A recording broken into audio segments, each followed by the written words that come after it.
Hello, good evening friends. ఈరోజు నేను మా ఇంట్లో గజ్జికాయలు చేస్తున్నాను ఫ్రెండ్స్. చూడండి, నచ్చితే మీరు కూడా ట్రై చేయండి. ఓకేనా? రండి చూపిస్తాను. ముందైతే గోధుమ పిండిలో కొద్దిగా సాల్ట్, కొంచెం నెయ్యి వేడి చేసేసి ఇందులో వేసి ఇదిగో చూడండి ఇలా మెత్తగా స్మూత్గా కలుపుకోవాలండి.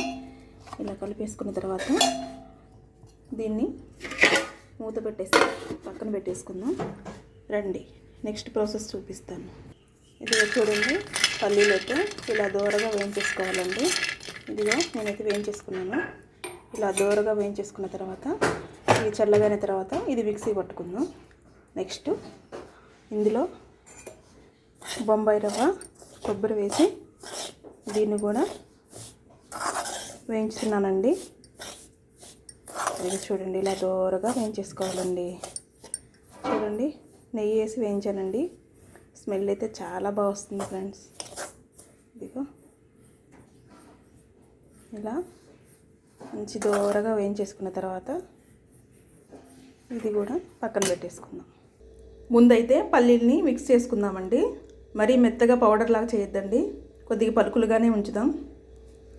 అలాగైతేనే టేస్ట్ బాగుంటుందండి పంటికి తగిలినప్పుడు. ఇదిగో చూడండి ఇలా బరకగా పట్టుకోవాలండి. ఇలా పట్టుకున్న తర్వాత దీన్ని పక్కన పెట్టేసుకుందాం. నెక్స్ట్ షుగర్ను కూడా మిక్స్ చేసుకుందాం. ఇదిగోండి ఈ కప్పుతోటి నేను షుగర్ తీసుకున్నానండి. ఇదే కప్పుతో పల్లీలు కూడా తీసుకున్నాను. ఇదే కప్పుతో బొంబాయి రవ్వ కూడా తీసుకున్నాను. ఇప్పుడు ఇందులో ఒక 5-6 యాలకులు కూడా వేసుకుందాం. వేసుకొని దీన్ని మిక్స్ చేసుకుందాం. మీకు షుగరు వద్దు అనుకుంటే బెల్లం కూడా వేసుకోవచ్చండి, చాలా బాగుంటుంది. నేనైతే షుగర్తోనే చేస్తున్నాను. ఇదిగో చూడండి, షుగర్ పౌడర్ రెడీ అయిపోయిందండి. పదండి ఇది మొత్తం మిక్స్ చేద్దాం.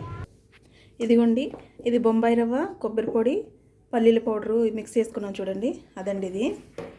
ఇప్పుడు ఇందులోనే షుగర్ పౌడర్ కూడా వేద్దాం. వేసేసి వీటన్నిటిని బాగా మిక్స్ చేసుకోవాలండి.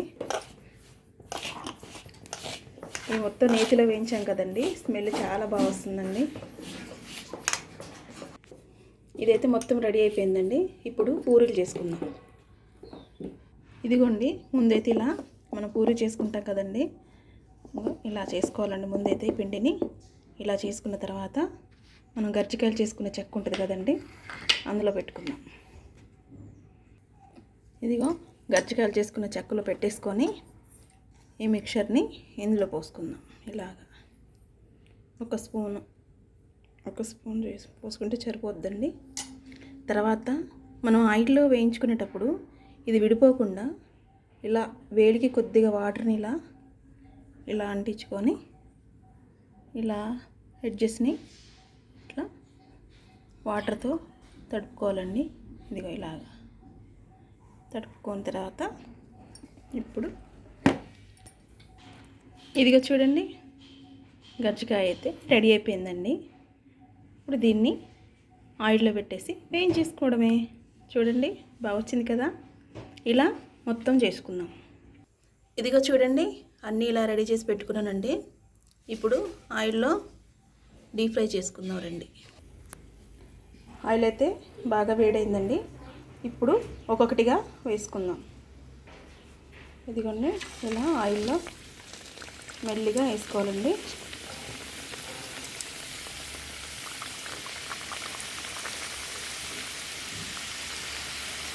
సిమ్లో పెట్టేసుకొని వేయించుకోవాలండి. ఇదిగా చూడండి ఇలా గోల్డెన్ బ్రౌన్ కలర్లో వచ్చాక తీసుకుందామండి. అలాగే మొత్తం చేసుకుందాం. ఇదిగో చూడండి ఫ్రెండ్స్, వేడి వేడిగా కజ్జికాయలు అయితే రెడీ. చూడండి, చూస్తుంటేనే నోరు ఊరిపోతుంది. చూడండి బాగా కాలుతున్నాయండి. టేస్ట్ చూసి చెప్తా. బాగా కాలుతున్నాయండి. వావ్, టేస్ట్ అయితే అదిరిపోయిందండి.